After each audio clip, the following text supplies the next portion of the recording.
Can we go a single week without the gaming industry wanting to die inside? Jeez, man, what is happening lately? It's been kind of crazy, not gonna lie. God damn, man. God damn. Hilarious.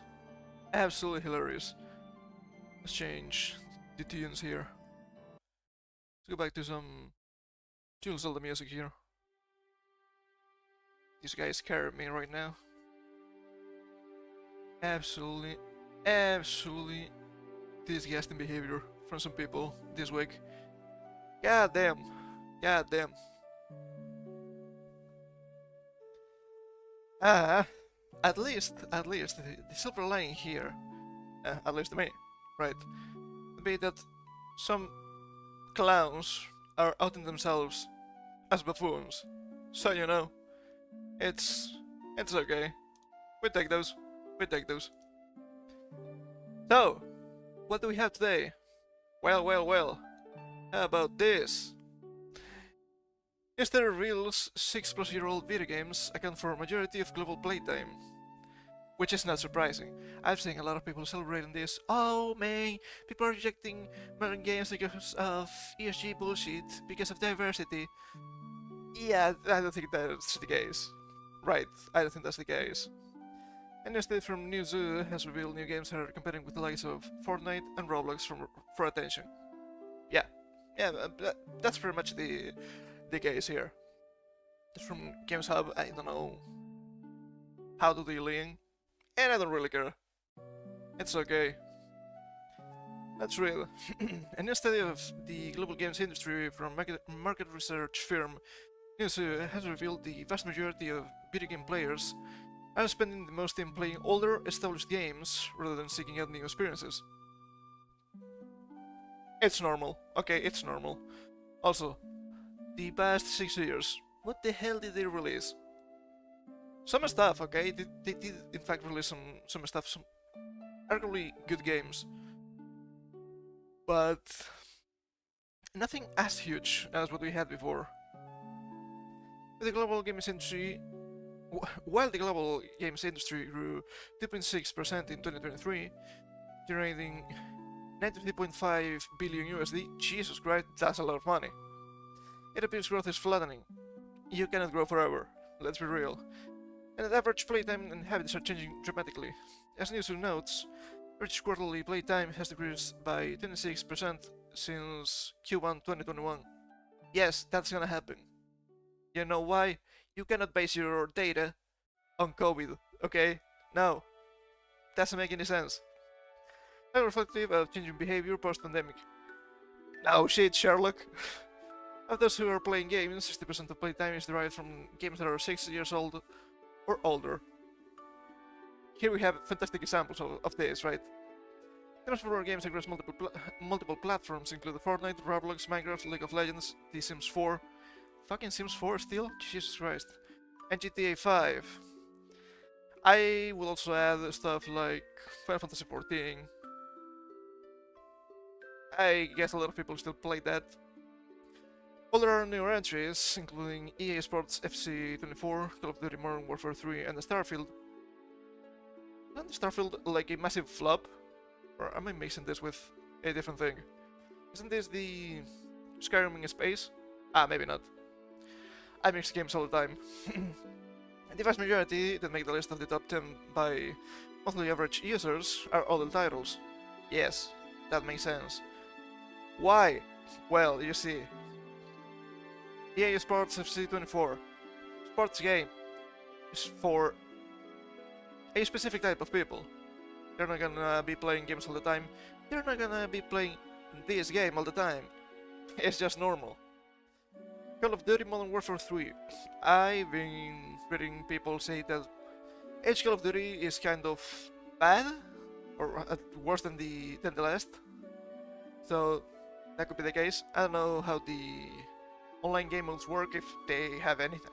They should. Starfield, single player game. Those are mostly you finish it, that's it.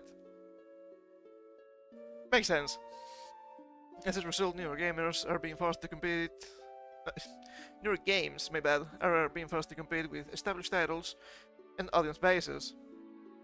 Yeah, that happened before, don't you worry about it. Continue soon, the biggest competition that publishers will face in going forwards will be Fortnite and Roblox. You know why? Because these games are also free to play. There's a huge appeal. It's free, everyone can play it. Most people can play it. You might have a bottleneck on your computer. As to their unique content pipelines. Maybe, also they're free. With both games relying on audiences to create new experiences, both games remain fresh and consistently engaging for their players. Sure, I have no idea. Never been into Fortnite or Roblox, so I don't know. Fortnite and Roblox allow creators to build unique content, resulting in players getting new experiences on a consistent basis. Now would be a fantastic moment to mention mods and how some companies want to crack down on them. That gives replayability to the game. Funny enough. News said, this third-party strategy lets gaming platforms like Fortnite and Roblox stay ahead of the content treadmill. Well, I don't know, Fortnite has huge amount of CCP money and they keep buying collabs with stuff. They even have fucking Dragon Ball, what do you mean? It's essential for studios to remember that they are competing with these platform behemoths for a share of limited player hours. To some extent, right? It's not like you're going to play a single game. You're going to be playing several games, right? I don't know, let's say I want to play an MMO. So I will pick, as I said before, Final Fantasy XIV. Never played it, but a lot of people played it, right? And a lot of people know it. Okay, that's gonna be my MMO. I'm not going to be just playing that game. I will be playing some other stuff, probably. Maybe Dead Cells. That is a cool game, that is indie game. Completely different, but maybe you have a... I don't know, a short while you want to decompress, and you just play a Dead Cells run. Different games. You're playing both at the same time, quote unquote at the same time. At the same time, but during the same period. I don't think these business people understand this, which is interesting to say the least. Secondly, the news report also outlines that new non-annual titles only made up 8% of the total video game playtime in 2023, with the top 5 new titles played being Diablo 4, Hogwarts Legacy, Baldur's Gate 3, Elden Ring, and Starfield. Okay, this is funny as fuck. Baldur's Gate 3 won Game of the Year. 0.6% of time played, apparently. In the grand scheme of things, that's not a whole lot. There's still thousands upon thousands of hours, okay? That's funny. Also, Diablo 4 was kind of a flop, from what I understand. It was like... shit, I'm mixing things here. I don't know, I'm not sure. But yeah, I remember people being quite unhappy with it. At least for some time. Hogwarts Legacy. Do we have to remind these people of the failed attempts to boycott Wizard game? We have Elden Ring, which is for a specific type of people. Baldur's Gate would be for a specific type of people too, I guess. And Starfield. Wasn't this a massive flop? I don't remember. There's efforts looking to launch a new game in this environment. Bad News notes that publishers and developers will need to be aware of current market conditions and which games are dominating the space before delving into new forays. What's most clear from News' report is that gaming habits are currently shifting dramatically, with various factors contributing to other games being more popular and appealing to the current market. Any new games will seemingly face an uphill battle to find and establish their potential audiences in the coming years. Also, let's be fair here. Let's go back to the list. Fortnite, free to play. Roblox, free to play. League of Legends, free to play. Minecraft. It was free to play for a while, but it's not that expensive. 20 bucks, I think it is, at the moment. The Sims 4, I have no idea. GTA 5. It's been around for 10 years or more at this point. A lot of people play most of these games because they have a lot of content, or like a lot of replayability, and they're either free, cheap, or have been around for a long time. So yeah, you will be playing League of Legends, just to give an example, because it's free to play, instead of spending, I don't know, 60 bucks to buy Baldur's Gate. 60 bucks is a lot of money. But apparently, that's not enough, okay? That's not enough. We have here, I saw this yesterday and I was fucking laughing. It's hilarious. We're going to Twitter now. And we have this guy, Mike Ibarra. This scumfuck is trying to steal my surname. How dare he? I've had this idea for a while, as a player, since I've been diving into single-player games lately. Maybe the game, there are some that just leave me in awe of how amazing the experience was. At the end of the game, I've often thought, I wish I could give these folks another 10 or 20 bucks, because it was worth more than my initial 70 bucks, and they didn't try to nickel and dime me every second. Said no one ever. Games like Horizon Zero Dawn, I guess, God of War, Red Dead Redemption 2, Baldur's Gate 3, Elden Ring, etc. I know 70 bucks is already a lot, but it's an option at the end of the game. I wish I had at times. Some games are that special. I know most will dislike this idea. By the way, I realized we are tired of tipping in everything else, but I view this different from a pressure to tip type scenario, then you face and give face back on. Oh boy, I already paid 70 bucks for my single player game. I know what I want to do now. Pay them more. What the hell's wrong with you? But for the people that don't know, because I didn't know, you can see this guy's profile. Formerly president of Blizzard. Yeah, I guess that makes sense.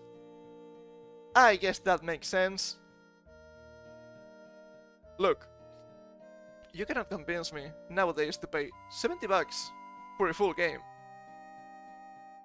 And you expect me to spend more? What was that game that was about to release or released? Ah, that was the new Star Wars. That had the full edition? Ultimate edition? I don't remember the name. For like 140 bucks or something like that? You are out of your fucking mind, dude. I'm not paying that amount of money. Absolutely not. What the hell is wrong with you? What the hell is wrong with you? Also, I know most will dislike this idea. You think? You think? I wonder why. Look. If you want to support game devs, first of all, AAA devs, no. AA devs, maybe. Indie games, yeah, that's pretty cool. Just buy the merch, okay? Buy the merch. At least you get something out of it. It's funny. Also, again, as a player, I just don't believe you. I don't want to scroll here. It's terrifying. However, imagine companies paying clowns on Twitter. Oh boy, do we have a fantastic meal for you at the moment. Here we go. Our favorite local company lately, apparently. Fucking Capcom. Capcom localization team. What is localization? Here we go again, baby. Here we go again. Let me have a drink first, and then let us read.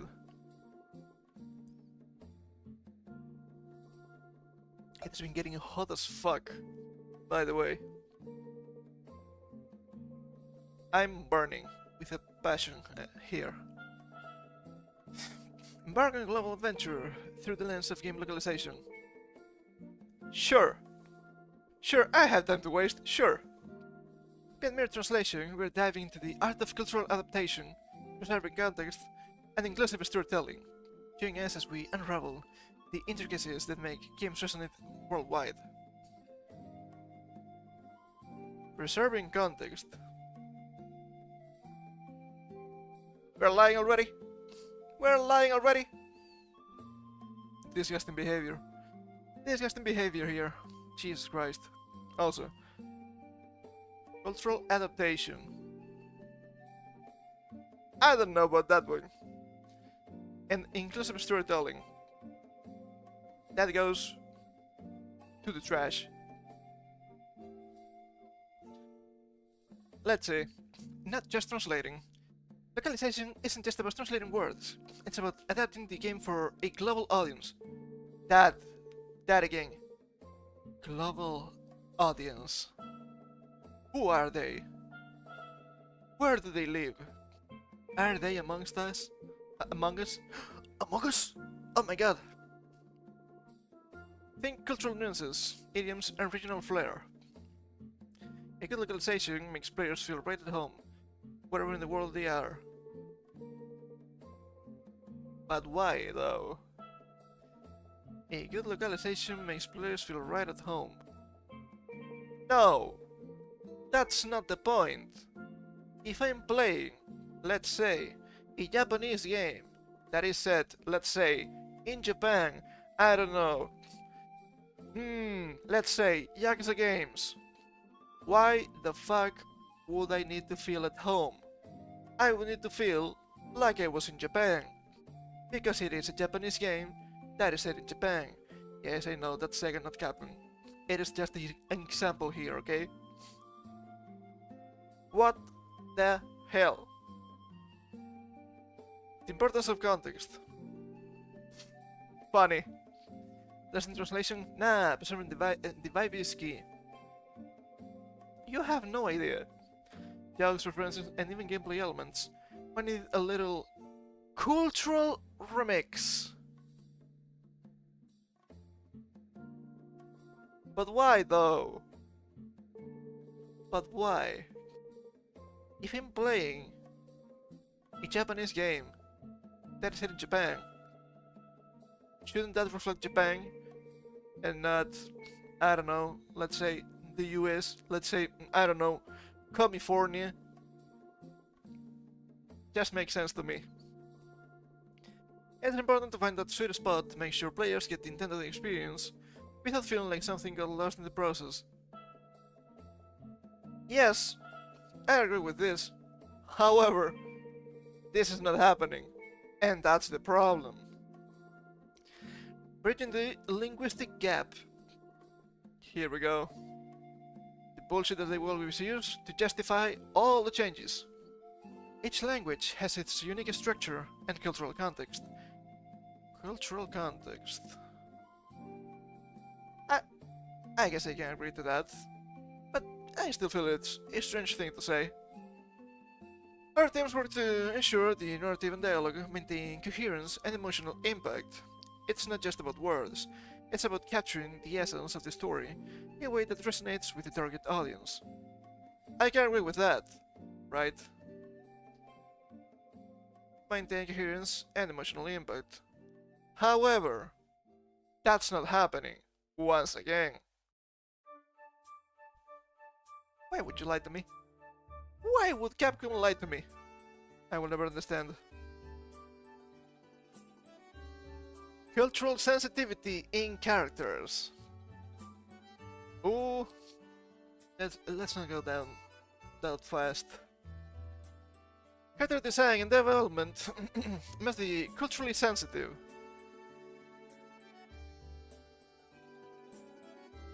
Do you understand? that video games are fiction. They do not represent the real world. They don't have to represent the real world. Some of them do, and that's fair, because some of them are based on the real world. I don't know. Pick your history-based game of choice. Yes, that makes sense. If you're playing, I don't know, let's say, Monster Hunter, that is pure fiction. That doesn't make any sense. You know what I'm saying? That may be acceptable in one culture, might be offensive in another. Well, then don't buy the game. It's just that easy. Glasses play a crucial role in ensuring that characters are relatable and respectful, avoiding stereotypes or other references that could be perceived as negative in specific cultures. Avoiding stereotypes. That's funny. That is extremely funny. I disagree with this, right? And at the same time, they agree with my disagreement, because they use stereotypes for their DEI bullshit. We've seen that once and once again. So strange, so strange. Also, references that could be perceived as negative in specific cultures. Yeah, and what about it? What's the big deal? I don't understand. Maybe I just don't want to understand. Sometimes it's just that easy. I don't know. Do you guys remember when we were getting beat up constantly by the multiculturalism mistake? This is the opposite. This is pure global homo, which is interesting, but then again, you call these guys something like cultural colonizers, then you're crazy, Nazi, and whatnot. I don't know what to tell you, man. It's literally happening. They're saying this. They're literally saying it. Once again. Inclusive language and representation. Localization efforts extend to promoting inclusivity through language and representation. Holy shit. Corpus pig. Corpus pig. This is pure AI. This is pure bullshit. We read about this, so we understand now. But yeah. Extend to promoting inclusivity through language and representation. Like how everyone hated that Spider-Man 2 Spanish translation. I think it was Spanish at least. Because it completely butchered the language. Thanks to the inclusive language. So funny. So funny. This involves that in not only the linguistic aspects, also addressing gender-specific language, cultural norms, and diverse perspectives. Why the fuck do I care about this? I do not. And if you want to make me care about this, I will care. But not in a positive way. Because you're being an annoying fuck here. You know what I'm saying? The aim is to create an immersive experience where players from different backgrounds can identify with the characters and narrative. No! That's not how you do things. It can be very challenging for certain languages due to grammar. Look, once again, if you're playing Yakuza games, you know what? Fuck it. If you're playing Resident Evil, why am I bringing up Resident Evil? Because that thing is Capcom. So you know what? Fuck you, Capcom.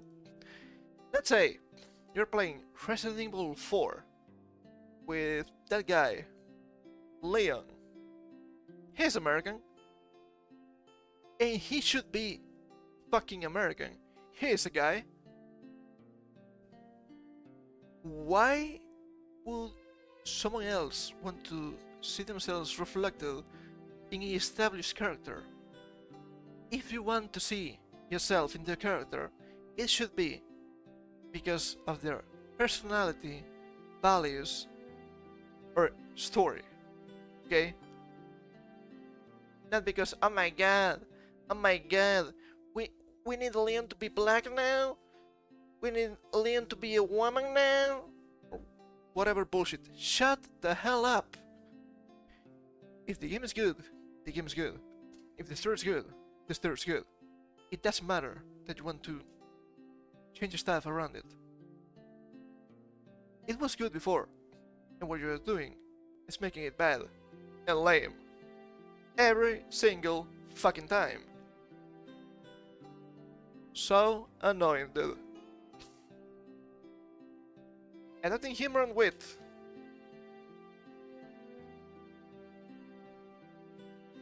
Humor often relies on cultural references and wordplay, making it a challenging aspect of game localization. That's fair, for now. Translators must carefully navigate puns, jokes, and cultural references to maintain the intended comedic effect. This requires a deep understanding of the target audience's sense of humor while staying true to the original wit. No, you dumb fuck! What do you mean, the target audience's sense of humor? That's not how you do things. That's how you get rid of fucking humor. That just happened. Shut the fuck up, Rackham. I'm going to kill you. If only if I could. Only if I could. Jesus Christ. Jesus Christ. I understand that you have to translate stuff and you have to adapt the stuff. Japanese people love a specific type of humor that doesn't really translate, right? Oftentimes they use word plays. They're funny as fuck. But if you're going to translate them, it's gonna be difficult. But you should understand not the target audience's sense of humor, but the language you're translating it to. If you're translating a play on words in Japanese to English, it should be in English, not in Reddit. Not that difficult to understand. I hope. Consistency in terminology. Maintaining consistency in terminology is crucial for a smooth and coherent gaming experience. Yes, I agree with that. As the Tales of Fang, it's been rough. It's been rough. This applies not only to translating words, but also to ensuring that key mechanics, instructions, and lore are consistently represented across languages. If they are properly translated, mind you. Establishing a cohesive language system helps prevent the confusion and enhances the overall gaming experience for players worldwide. Cohesive language system. I wouldn't say it like that. At all. At all. It's not a cohesive language system. It is cohesive terminology. You said that in the title. Terminology is okay, right? Let's say, I don't know, Dragon Quest. Yes, that is Enix. Nowadays, Square Enix. Different company. I'm just giving an example. They have spells in those games. That's normal for RPGs. And they have strange names. Nowadays, you have the freeze spells with an eye, okay? That's fire. We have the crack spells. There's eyes. As long as they remain consistent, you know what you're talking about. And that's fine. But that doesn't create a cohesive language system. That name is a stretch. A big stretch, mind you. But it's localization. And we have here a scratch point. Hence, for the information, the localization is just imposing Western values of the Japanese media. Not that we need it because it's been obvious for decades. It's been quite obvious for decades now. And it's not getting any better, apparently. Thanks to this, we found another example of Capcom's stellar translating process. Excuse me. Localization. Here, by Zikagdo, we have a screenshot from Monster Hunter Generations. Shit came out 2016, I believe. It's been a hot minute. Let's see. I had this on a tab. Let's make it big. Official localization. Do you ever say to yourself, now, wow, I'm terrible. I'll never be able to take out that monster? I know some people will just tell you to get good. That is Dark Souls, by the way. Dark Souls meme, mind you. But that's a terrible suggestion. Who even listens to those people anyway? You should.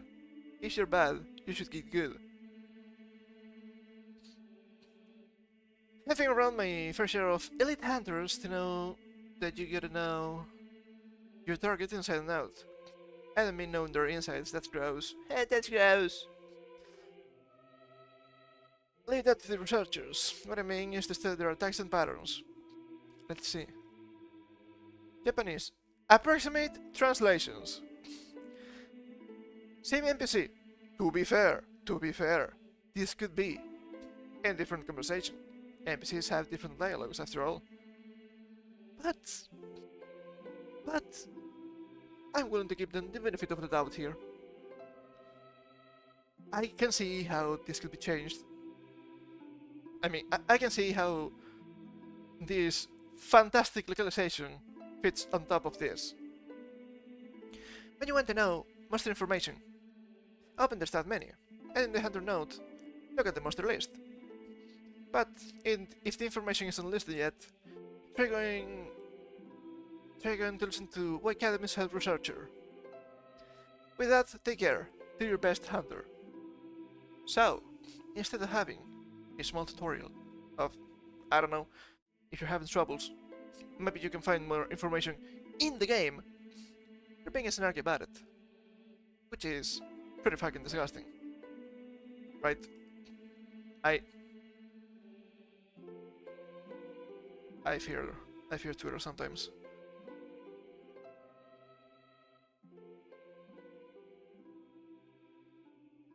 They had some more examples here, like that infamous... what's the mechanic again? I don't remember. But they had a fantastic conversation, Super Link conversation, in a Fire Emblem game, that the translation was just ellipses. Wow! So funny, I forgot to laugh. And sadly, and I have that on tab, but you can look it up if you don't believe me. Sadly, thanks to this interaction, we had, oh man, fantastic people from the community waiting in, like, motherfucking Gadget Hunter, being like, oh, but the translation is done in-house. Yeah, and it is still bad. It is still bad. You're assuming that the quote-unquote translation had to go from the dev team, the original writer, or whatever. You don't know that. You're assuming that because it makes sense. And yes, that would make sense. But as we're seeing, it's probably not happening that way. Hence, the translations are bad. You also had some people going like, oh my god, are you really using an old game for this? Did they have the budget for it? Dude, let's be real. First of all, it doesn't matter. They've been translating games for decades now. Even Monster Hunter has been translating games for decades. Once we know that, we can get to the point. You cannot be real. Either translation is poorly paid, which I can't believe that. I have no reason to not believe that. But at the same time, you cannot tell me it is so expensive that I cannot pay for it. It's one or the other. Also, this game is not that old. Okay, it's not that old. Come on, it's just last generation. And you cannot tell me. You probably cannot tell me. I don't know, I haven't looked that up. But I wouldn't use current Monster Hunter generation, that is 5th generation. It's a good example of anything. Polytype 1, Polytype B. You know what I'm saying? You know what I'm saying. But yes, people will run to the defense of the big corpos. Oh no! It's the weebs! They're so filthy and smelly. They know nothing about translation. And I'm here wondering, dude, I can understand how wrong it is by ear. If I can do that, that means translation not only is bad, but probably also malicious. Why do you keep wanting to consume shit products? Stop eating shit to on the chats. What are you doing? Stop eating the doo-doo. Do not eat the poo-poo. What are you doing? What the hell are you doing? I don't understand. Also, you have a bunch of quote-unquote arguments. Question mark? I don't know. Going like, oh, but the original, you see, the original was not good. The original was unfunny. The localized version, it's way better. Why? Because it's so zany now. It's so funny, it's so quirky. I like the theater writing. But that's not the original. Why do you approve of changing the original work of an artist? God forbid. God forbid. They correct your drawings on the internet. I think that I see it too, okay? It's just an example. If it is good enough for Japan, it is good enough for the rest of the world. Not that hard to understand. Also, speaking of Dragon Quest, I'm starting to fear for the franchise once again. We have here, from Bloomberg, Dragon Quest series executive producer Yu Miyake to step down. I don't like that. He's not Yuji Horii, okay? But still, Saito is a strong candidate to take over. Let's read about this. That's not long, but that's okay. Longtime Dragon Quest series executive producer. Oh. Kramer Dreamwalker, thank you for your follow! We're reading bullshit news today. Let's see. Where was I? Longtime Dragon Quest series executive producer Yu Miyake will step down from overseeing Dragon Quest games to head up Square Enix's smartphone games. Is that better? Maybe it makes him more money. I can understand that, at least. According to a Bloomberg report, citing people familiar with the matter, the move reportedly comes following delays in developing the next installment of the series. Yes, apparently COVID has been an absolute malady for Dragon Quest lately. Jeez. We're still waiting for more news of the Dragon Quest 3 remake, the HD to the HD. I don't remember the proper terminology. But I have to fear for the game too, which is sad. Miyake, who joined Enix in 1990, has been credited as the executive producer on the Dragon Quest series since the release of Dragon Quest Monsters Joker in 2006. I remember that game, it was a fun game. It was actually really good looking, even it was for the DS. He was first credited in a Dragon Quest game as a production staff on Dragon Quest V, Hand of the Heavenly Bride, in 1992. In 2004, he was, I guess, the chief producer on the Dragon Quest V remake for PS2, as well as one of the chief producers on Dragon Quest VIII, Journey of the Cursed King, which is still regarded as probably one of the best games in the series. A lot of people say that. I don't know, I haven't played it yet. According to Bloomberg, Miyagi's move to Smartphone Games is part of a larger-scale reorganization that took effect on April 1st. April 1st. It's funny, but come on, it's Japan. They're not gonna be silly like that. They're serious, okay? They're serious. Which we'll see Square Enix, oh my god, our whole game development pipeline. They help the company rely less on external resources and focus more on in-house AAA titles. That could be very positive, if they do it properly at least. Yosuke Saito, best known for his role as producer of the Nier series, okay, is a strong candidate to take over Miyagi's role, the people told Bloomberg.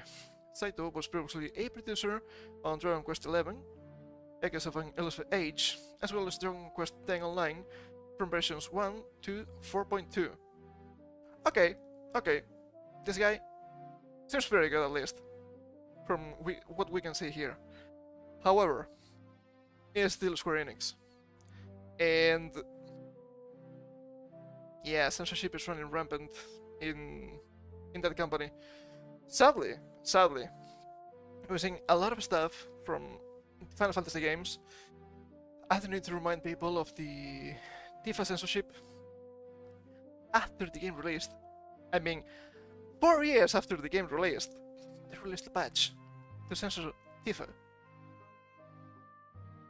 And people were like, oh my god, but this is just so it remains consistent with this other game. Okay, why did the game change her outfit then? It was not the OG outfit. Doesn't make any sense. And of course people love to misrepresent it, right? Oh, but why do you want to see the titties of a minor? You couldn't see the titties. What do you mean? What do you mean by this? I don't understand. Doesn't make any sense to me. Why are you allowing companies to change the stuff in their games in such a way 4 years later after their initial release? I will never understand. But we've also been seeing some censorship in Dragon Quest 2. Dragon Quest 2 is also not the number 2, okay? I remember those screenshots from Dragon Quest Monsters 3, The Dark Prince, where you had Maya, the dancer, completely covered up, to the point that it doesn't make any sense. She had an orange dress, and on top of the dress, she had her metallic bikini. Were you Superman? That doesn't make any sense. And that is still censorship, okay? That is still censorship. That is fucked up. Also, I remember reading, oh man, I don't remember. A year ago, maybe even more at this point in time.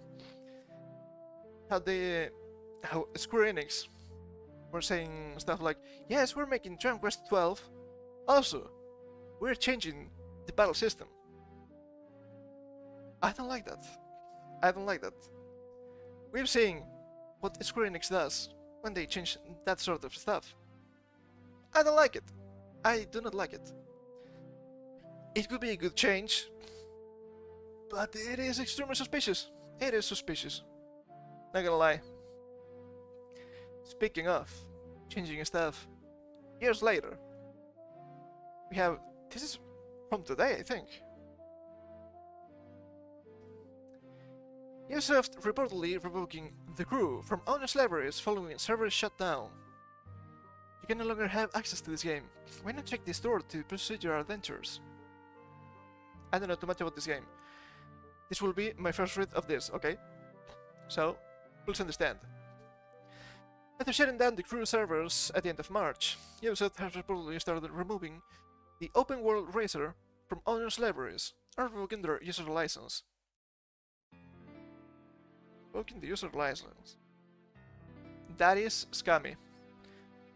Are you gonna give the money back? Probably not, right? Ubisoft delisted the crew, which will otherwise be celebrating its 10th birthday earlier this year from digital storefronts last December, with the publisher announcing it would be permanently shutting the game servers down on March 31st, 2024. That was like 2 weeks ago.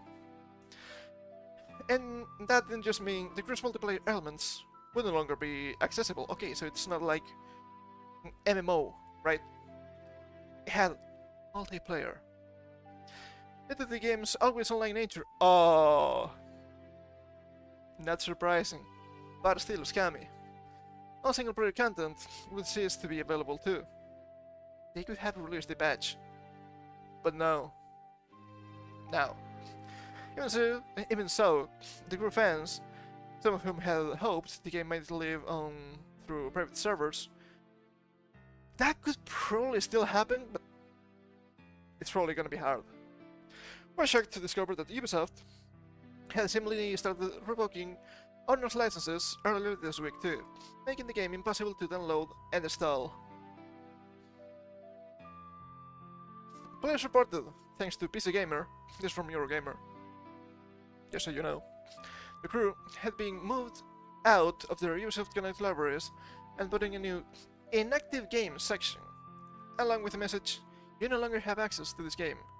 Why not check the store to pursue your adventures? Are you giving the money back? Probably not. Attempts to run it directly from an existing install directory reportedly launched the game, but only in demo mode. Better than nothing, I guess, but still kind of trash. Well, Steam installations are met with a request to input the game key. What the hell? It is Steam, so you can technically ask Steam for a key, but I don't know if that will work. Probably not, let's be real. Needless to say, the response has been far from positive. One commenter on a lengthy Reddit thread discussing Ubisoft's actions called the move really abhorrent behavior that needs to stop being legal. Yes! To be fair, you made your own bed. Now, you get to lie in it. It sucks. It sucks. I agree. But at the end of the day, it is partially our fault. At least partially.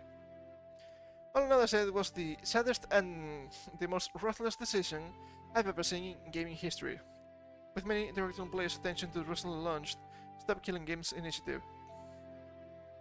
Yeah. Lost media. Disgusting. Stop Killing Games was established by YouTuber Ross Scott in response to Ubisoft's original The Crew Shutdown announcement, and aims to mount political and legal challenges to the increasingly common occurrence of purchased games becoming unplayable. Actually, I think I watched that video. I'm not good with names, but that sounds familiar. As for Ubisoft, they're approached by Eurogamer for comment on its decision to begin revoking the Crew licenses. It merely referred back to its initial announcement. We announced on December 14th, what the hell, 2023, that after almost a decade of support, we would be decommissioning the Crew. Hold up, the Crew 1 on March 31st, 2024, it wrote. While we understand this may be disappointing for players, it was necessary due to server infrastructure and licensing constraints. Why not release a final patch to let people play it offline? And I bring that up because, you know, I love Japanese games. That has always been the case. And yes, I played a lot of gacha games. I still play some of them. So it was quite refreshing to see games like, was it Toho Danmaku Kaguya? I don't remember the name. It was a rhythm game. And we also had that Mega Man gacha game. Was it X-Dive? Something like that. I'm not quite sure on the names, but it was along those lines. The servers announced they were shutting down, but at the same time, they announced they will be releasing an offline version of the game. And that is cool as fuck. This way, whatever you had will not become lost media, and that is cool as fuck. Also, as per usual, I have to say this, right? You no longer have access to this game. Okay, and was up here. Revoking their user license. What does this mean? At the end of the day, this means, once again, you don't own the shit you buy. You don't own the games you buy. Therefore, if you were to set sail on the seven seas, it wouldn't be necessarily wrong. It's not stealing, because it was never yours, because it could never be yours. By their own admission, by the way. So that is funny. That is funny. They keep, they keep justifying it. They keep justifying piracy. I cannot say. I cannot say that you should do it. Okay. I cannot say that you should do it. I cannot say that is good. I can only tell you, if you're gonna buy games nowadays, get them really, really cheap, because they're going to fuck you up. And it sucks.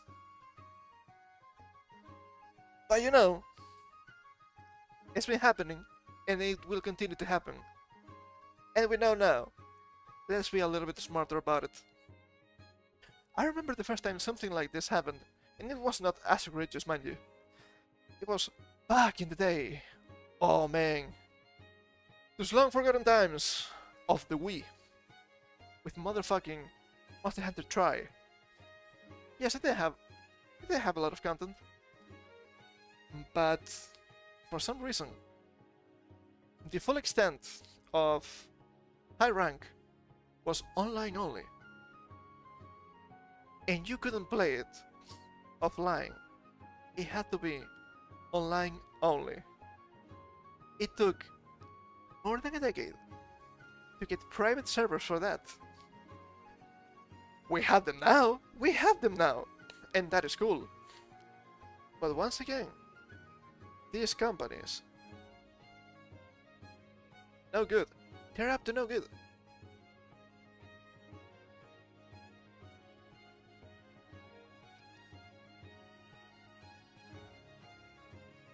At least on the other Monster Hunter games, even if it was harder on your own, you could play it still offline.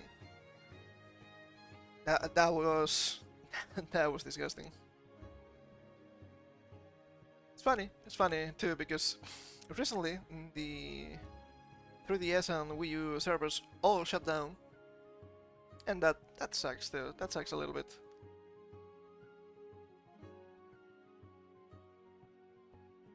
But oh well. Oh well. Let's see. What else do we have here? Oh yeah, this thing. This thing. Jesus Christ. It was funny. I've only skimmed a little bit over it. I didn't fully read it. It is still hilarious. Once again, you must have the correct opinions. So, Tomb Raider, Shadows of the Truth, TTRPG Guidebook, confirms Crystal Dynamics working to apologize for franchise's colonialist origins. And let's be real, I don't know too much about Tomb Raider. But I've seen some screenshots. You had dinosaurs in the game. What do you mean colonialism? I don't understand. Still, it is big current year, so it is quite funny. In the latest instance of the Western video game industry's incessant obsession with unnecessary virtue signaling, dude, I love bounding into comics. They call them as they are. I love it. The guidebook for the Tomb Raider Shadows of the Truth tabletop role-playing game has revealed that current franchise developer Crystal Dynamics is actively working to both apologize for and distance the action adventure series from its colonialist roots. It is, I find it quite funny, right? It is Tomb Raider. Colonialist roots. I cannot wait to see the mental gymnastics here. It's gonna be funny. Developed by TTRPG production studio Evil Hat Productions, who readers may remember as the publisher behind the attention-desperate title Thirsty Sword Lesbians. What the hell? At least they're not sword-thirsty lesbians. That would be weird, I guess. Tomb Raider Shadows of Truth puts players in the role of a... Hold up. Of a truth seekers. Okay. Described in game as contemporaries of Lara Croft, who strive to reveal long-hidden knowledge, and thwart those who distill and exploit artifacts for their own gains.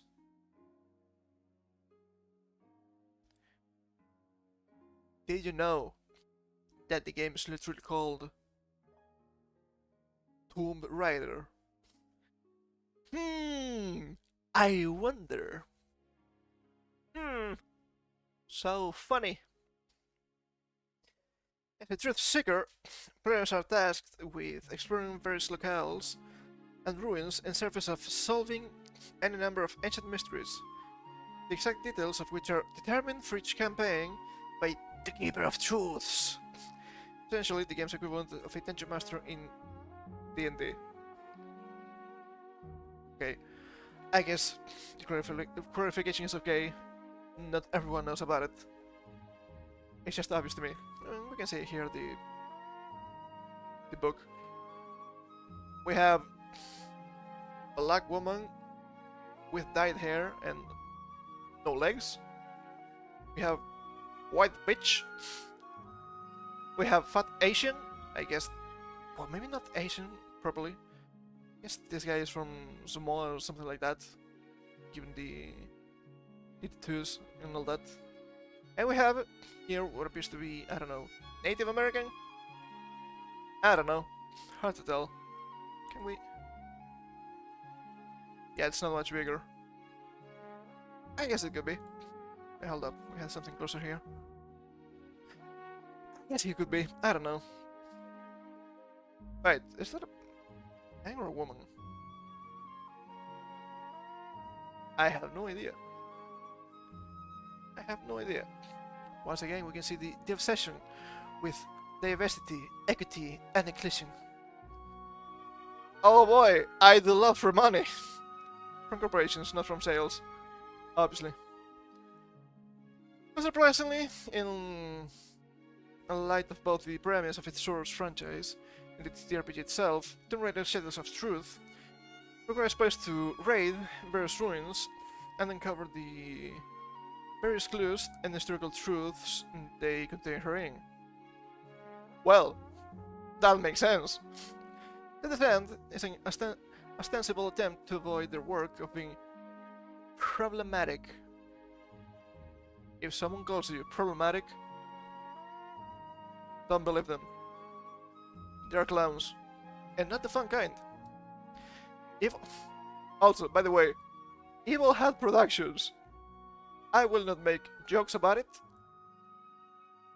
but that is a name. That is a name. At least I understand they're evil. Or their hat is. I'm not quite sure. Evil Hat Productions include a disclaimer within the game's guidebook explaining to players that while the Tomb Raider franchise was based on the idea of being an archaeologist explorer, Crystal Dynamics, Jesus Christ, what's wrong with me, had since moved to distance Lara Croft and her future adventures from their original concept. What? What? It's bigger. It's bigger. They changed. Oh, hold the fuck up. Can we? Oh, hell yeah. Have the hunter here. I still think he looks kind of Native American. Might be wrong. I don't care. He changed. Is this new Hafu, maybe? I have touched the unknowable, and the noble touched me back. Hold up, what? What are you trying to say here? But the shadow of my new self hungers for more. and driven to understand the soul artifact that changed me forever. Will rise to perfect the soul artifact's power, or will I fall to its manipulation? Is this supposed to be trans character? A little bit too on the nose, I'm afraid.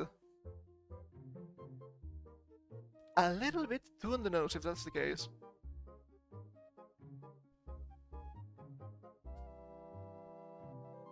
Selling games? What do you mean, selling games? Jesus Christ. Oh boy. Oh boy. Aligned breeding and colonialism, the disclaimer, as discovered in early playtest version of the game, which is funny. This has not released yet. This doesn't even have a crowdfunding yet. This is gonna flop real bad, I'm afraid. Begins. What then is raiding? How does it mirror colonial practices? Well, that is a good question. Raiding, as depicted in the original Tomb Raider games and stories, involves going to ancient tombs and historical sites of different civilizations and acquiring artifacts. I am pretty sure that's a correct definition of the term.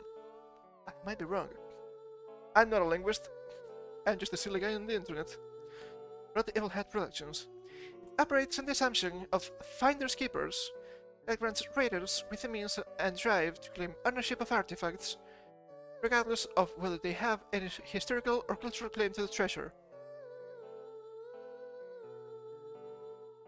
I mean, yeah, but that's what treasure hunting is all about. Have you seen...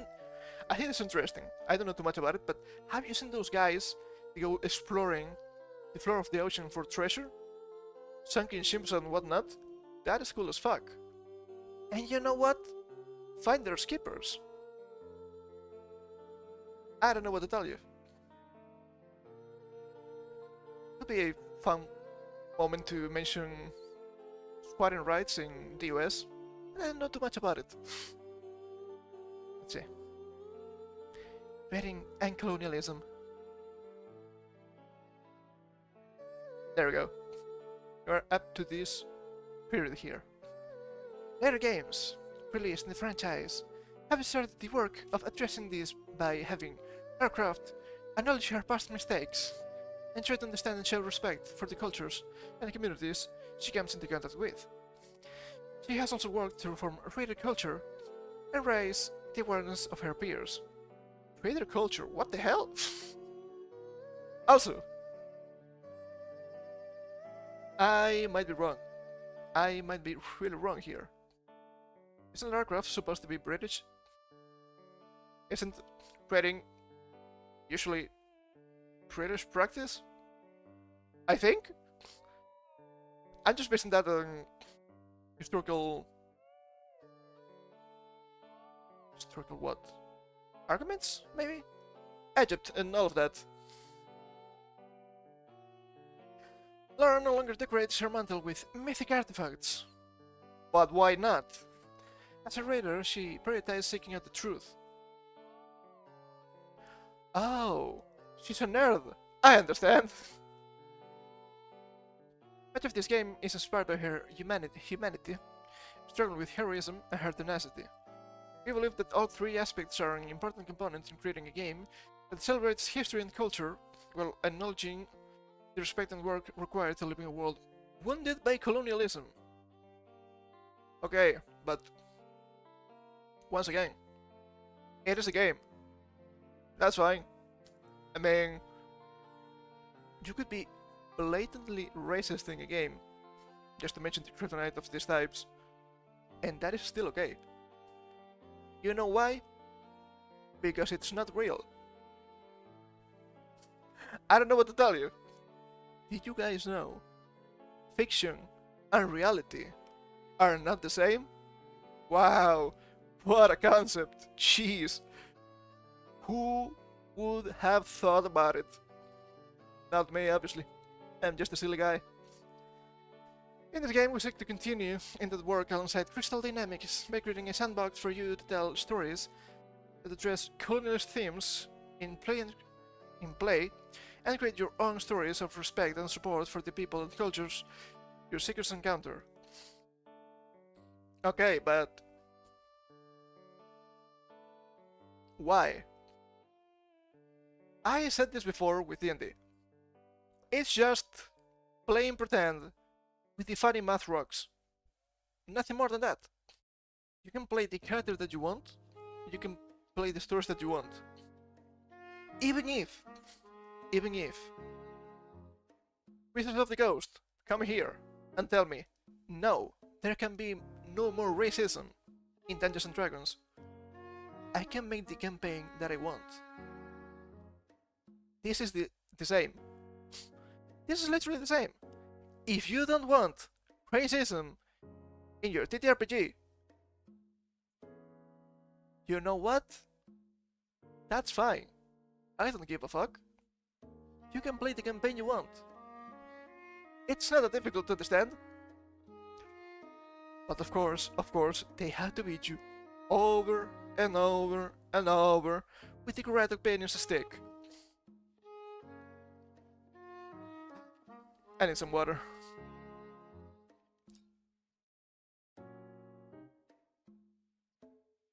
Let me take something here. Back for a second.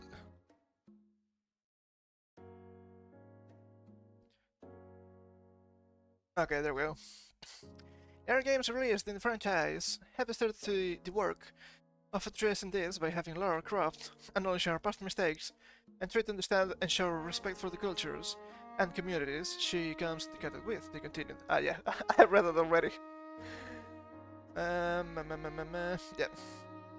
Yeah, I can skip all of this. It's just the screenshot. I was a little bit fast, what can you say? As of right now, Tomb Raider Shadows of Truth is currently in active development. A crowdfunding campaign for the title is set to launch sometime later this year. Should this prove successful, Evil Hat Productions is seeking to release the full game at some point in 2025. At this point in time, I don't think this is going anywhere. And it's their fault, honestly. It's just their fault. They keep antagonizing players and whatnot. Also, it's funny. I've seen the screenshots a couple of weeks ago. There was some sort of new Tomb Raider game, I think. They had Lara with the jaw. You know what I'm saying? That is funny. Once again, I was never big into Tomb Raider, but I remember the movies. That was Angelina Jolie. She's not ugly. She was not ugly by any means. God damn. Crowdfunding campaign, so this will never see the light of day then. Nah, it will.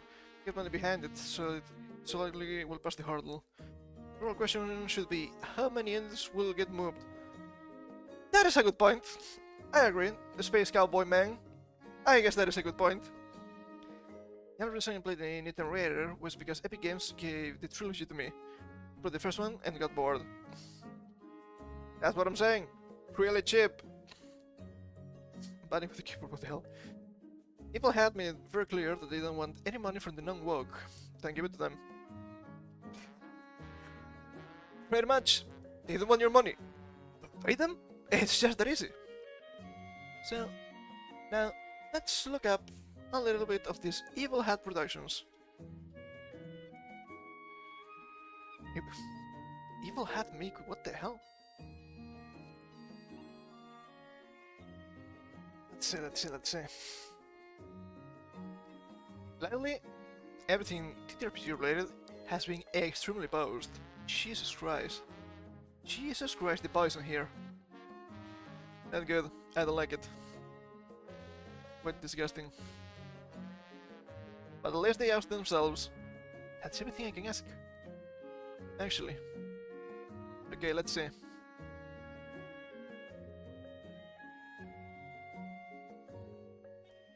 Let's see the Evil Hat production team. Okay. Evil Hat Productions. That's different from what I expected, but sure. Let's see. Apocalypse Keys. Unlock your heart. Unlock your doom.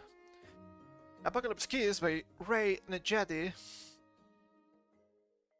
I see. It's now available in your stores and online. Even the most powerful monsters have hearts. Unleash your destruction and reveal your deepest emotions today. What the hell? Oh my god, monsters also have fifis. I'm so happy now. You know what monsters should have? My grey sword in their ass. It's not a dick joke. I like playing characters with great swords. You know me. It's nothing new. It's nothing new. Here by moonlight. Yeah, that... Foretelling the image. Make all girls grapple with destiny in this multi-genre tabletop RPG. Explore the heartbreak of deny who you really are. Fight for what you believe in, and clutch the transcendent power of embracing your true self. That could be interesting, but I do not trust these people anymore. Hello, good afternoon, how you doing, Abyssales? We're reading a little bit about Evil Hat Productions. They're making the new Tomb Raider TTRPG. And... yeah, let's see how that works for them. They have the Tomb Raider here. Saying it to playtest now. I'm okay. Okay, the books are not that expensive. Which is fine, I guess. Playing games. Wait, hold up. Fate Condensed. Fate? Really? I might be missing stuff here. I don't know. Monster of the Week. I know Monster of the Week. Liz in the Dark. That doesn't sound familiar to me. Random Board Games. Channel A. Alpha Genesis Edition. Okay. Tristan Files. Tristan Files sounds familiar to me. I don't know why. Cooperative card game. Cooperative, they say. Didn't know. Didn't understand. Created Dragons. Okay. Dice and accessories. Fiction and non-fiction. Group for Gaming, second edition. Yes, the image is quite telling. Can we get bigger here? Holy shit, dude. Holy shit, dude. I'm not saying the book is bad, but the image here. Yeah. Yeah. All about the DI stuff, I see. Dungeons and Dragons, the 90s. Dungeons and Dragons, the 80s. Dungeons and Dragons, the 70s. I can only imagine what is inside those books. Damn. Okay, what else do you have here? God, blog. There we go. Raider, Abyssal, some Frobber sets. Of course, Doom Pride Sale. And then now playtesting. Okay. Would you look at that? What a specimen, huh? Welcome to Chris Viana. Welcome Chris Viana, not welcome to, what the hell? Oh man. Let's see. March 20th, 2023. A year ago. She started with us shortly before the beginning of the year. We are proud to officially announce that Chris Viana has joined our team as lead graphic designer. I see, I understand now. Based, I don't think she is. She? In Sao Paulo, Brazil, Chris is experienced in many areas of graphic design, but currently focuses on book design. He's been in love with TTRPGs since high school and has done layout for TTRPG books and board games for publishers both in Brazil and abroad. Her previous work includes in the new Brazilian edition of Castle Falkenstein, The Witcher TTRPG, Book of Tales, and the Dome of Chaos supplements from R. Talsorian. Okay. Since her start with Evil Hat, she's worked on the new expanded edition of Improv for Gamers. Not surprising, I guess. Apocalypse Keys, the crowdfunding campaign for Codex of Worlds, upcoming RPG Perseus, as well as several Roll20 releases. We're grateful to have her design skills and TTRPG expertise in our bullpen. Do you? Do you? I guess you do. I guess you do. That doesn't mean that it's good. What else? What else do you have? You have an about page. Contact us.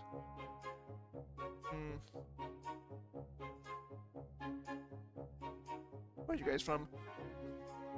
I'm just curious. Ah, it doesn't say.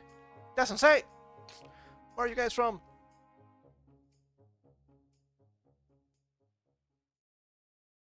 Okay. I'm rooting. I'm skimming a little bit. If they're Canadian, I'm gonna laugh.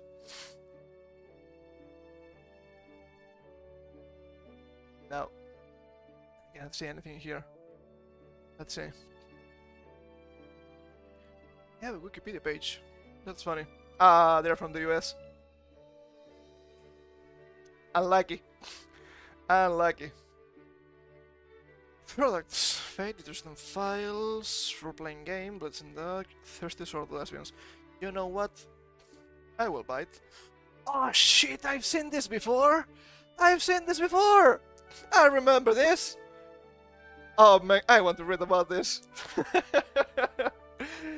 Thirsty Sword Lesbians is a narrative-focused tabletop role-playing game that emphasizes telling melodramatic and queer stories.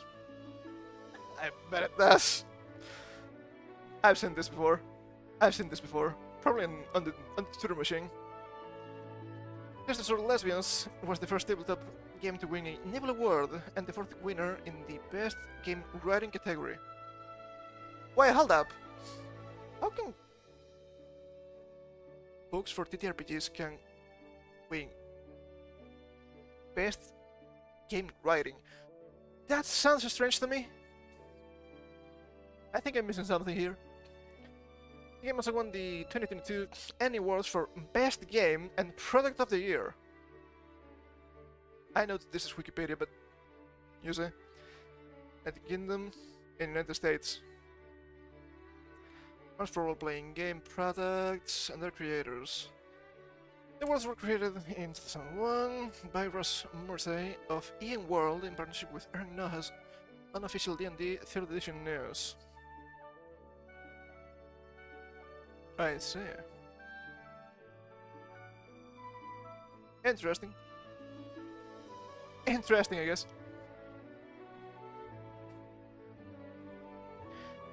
Also, narrative-focused tabletop role-playing game.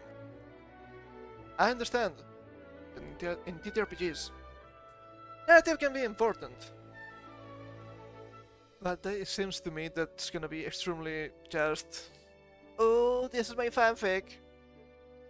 I've seen some fanfiction mentioned here, but I might be wrong. I might be wrong. I know the kind of sword these lesbians use. You know what I'm saying? The game was developed by Electronic Frontier Foundation attorney. What the hell? That is unexpected. April Kit Walsh and illustrated by Kanisha Bryant. Walsh began development in 2017. Walsh wrote that her primary inspiration was urgently wanted to tell stories about dashing queers, having adventures, and connecting emotionally, and finding that the game I wanted wasn't out there yet. Did you know TTRPGs are play and pretend with funny math rocks? The campaign can be whatever the hell you want. If you want to play a gay campaign, no one is gonna stop you. It's your table, and that's okay. I don't understand.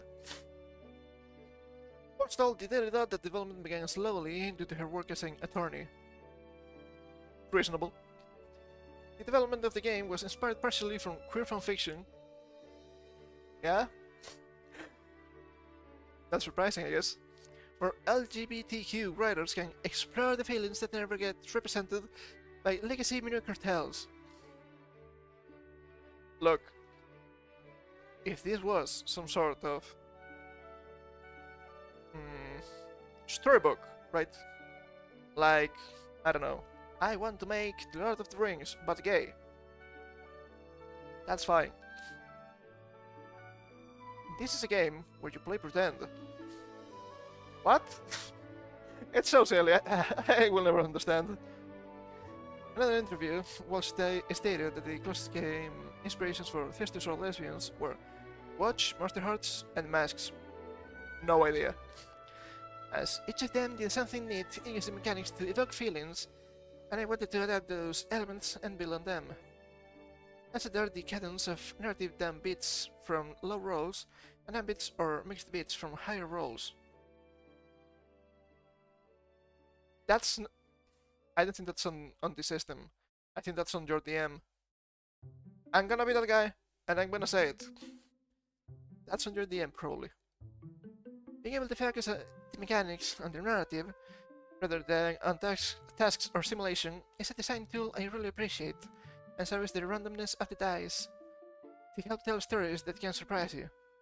Okay, this might sound extremely wrong, but I'm gonna say it because I don't give a fuck.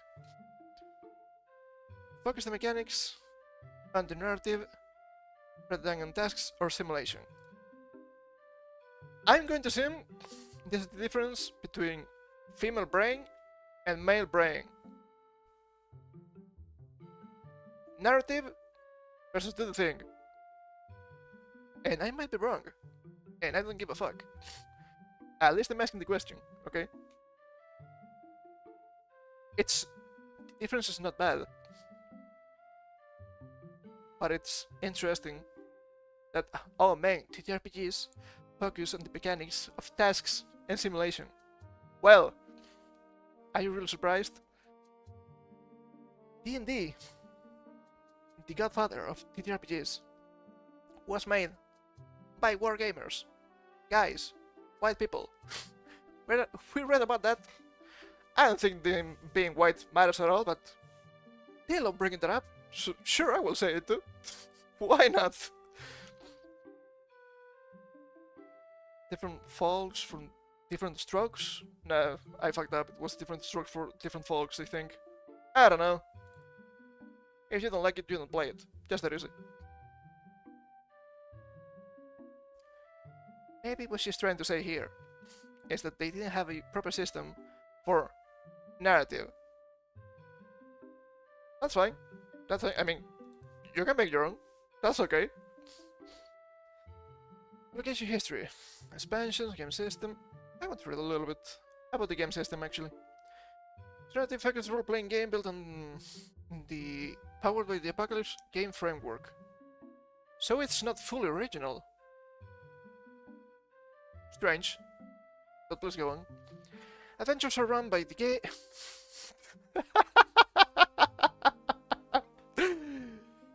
The master of the gays.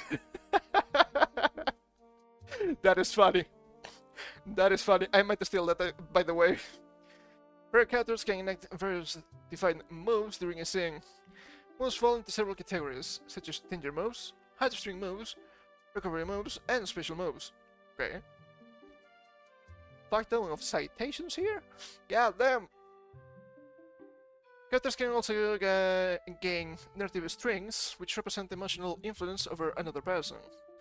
This could be defection of a friend or a lover, or it could be blackmail material. Really social, you see? Makes sense.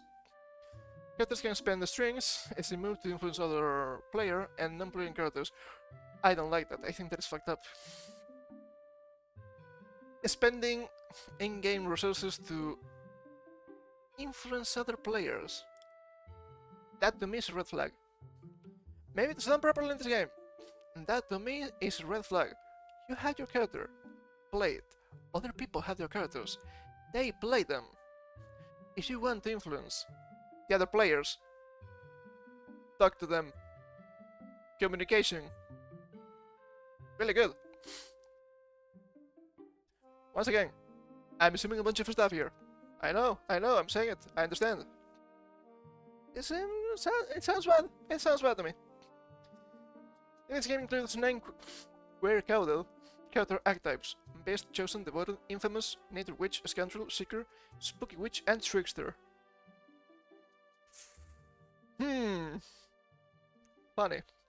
Each of these character types come with its own strengths and weaknesses. Reasonable.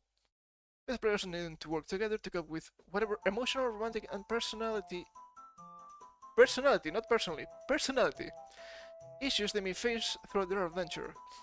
And a balance for the Daily Dot commented that player characters don't actually have to seek each other out sexually or romantically. Theirs can be purely platonic, shorts and lesbians, also optional offerings, as players can switch this out with all sorts of weapons, sexual orientations, and gender identities.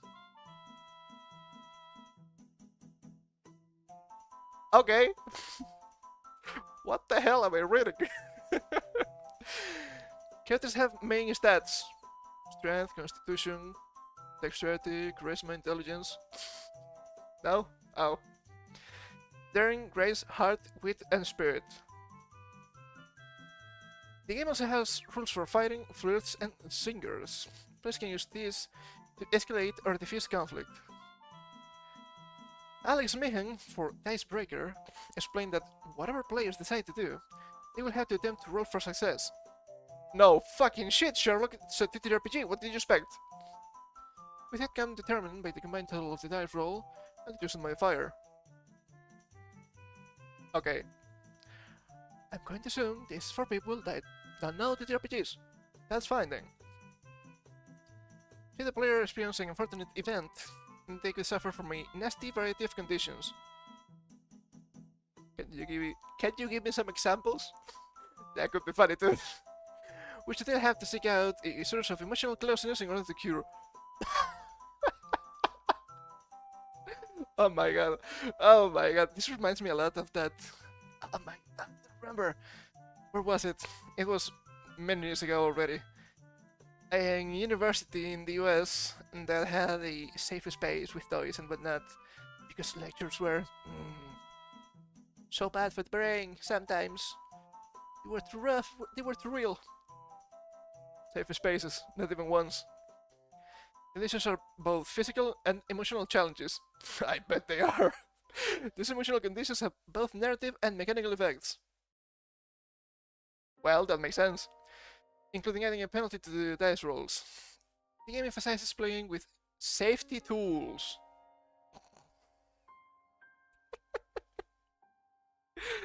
Could be worse, I guess.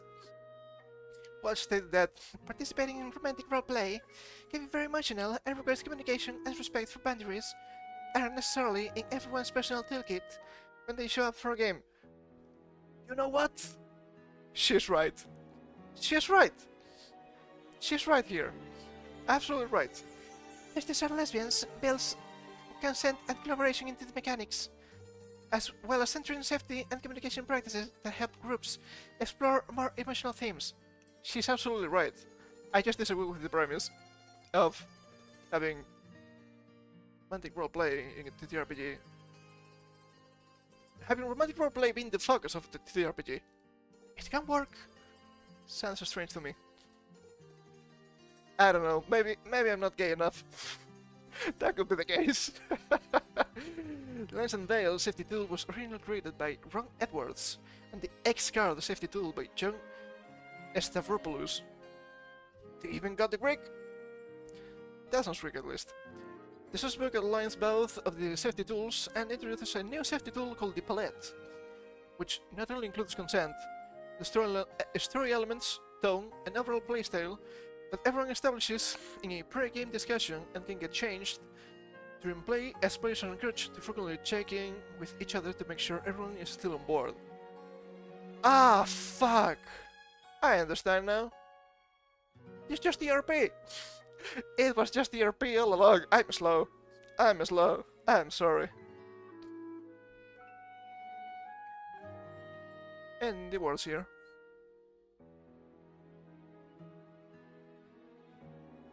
What the hell? Jesus Christ, dude. What the hell is going on? That was funny. That was funny, not gonna lie. Anyway.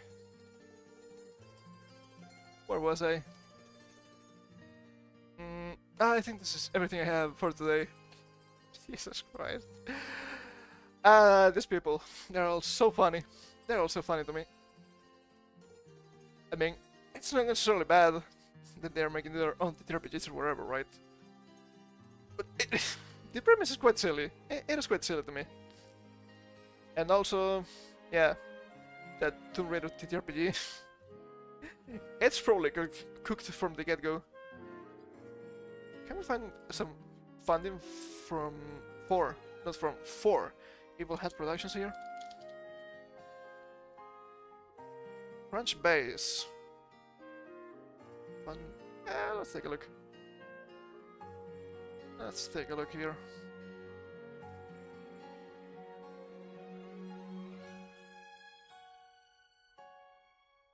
Hat Productions, a publishing company that produces role-playing games and tabletop games. Yeah? From 1 to 10 employees, I assume. Yeah, number of employees. Silver Spring, Maryland, the US. Okay, I know too much about Maryland. I know how gay they are. Ah, I see, I see. And date 2005. Okay, okay. I think Fate is kind of old at the moment. That checks out. It is financials. Evil Head Productions raised a total of blank. Copy paste this. I copy paste this and get the information. It'd be funny if I could. Let's see. Can I bring up a notepad here? Oh yes, I can. Would you look at that? So silly. The number would be 172.6k USD. Yes, you can just copy paste. Oh, wait, hold up! I can probably just see the source code, see the number still. You guys are so silly. There's no running away from my eyes. This was a product crowdfunding round raised on May 26, 2023. Okay. Number of investors. They didn't say. So I guess they didn't have actual investors. Just assuming. And the rest, probably the same. Probably the same. Yeah, the same. 172.6k. I don't know if that's enough for a TTRPG. I don't know too much about the business side of that. Because, you know, designing the game book and whatnot, I don't think it's that expensive. Probably the most you have to spend for the book itself would be images and whatnot, assuming you don't have an artist of your own. But then you have to make the books, physical ones, and sell them. That's a lot of money. Okay, 3 contacts. Let's see. Oh, premium feature. I can copy and paste here. So unlucky. So unlucky.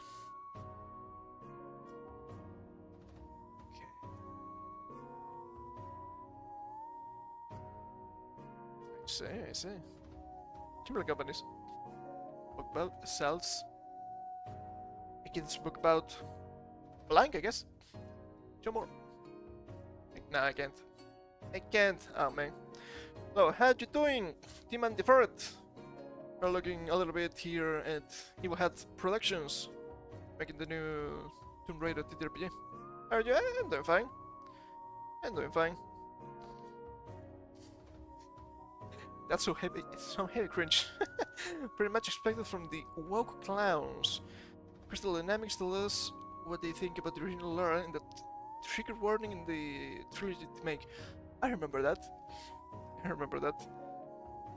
Didn't they also take down that mod that removed that? Get them any money is a mistake. If you don't agree with them, absolutely. Absolutely. God damn. God damn. I will never understand why they want to beat you with the correct opinions stick in TTRPGs. Doesn't make any sense to me. Once again, it's just playing make-believe with funny math rocks. If you don't like some of the themes, you can take them out. It's fine. I'm not going to polish your table. But I might disagree with your system. And that is okay. Okay, let me check. Am I missing something here? No. We've read everything for today. Would you look at that? Would you look at that? That's pretty good. That's pretty good. So I guess it's time for me to take my leave.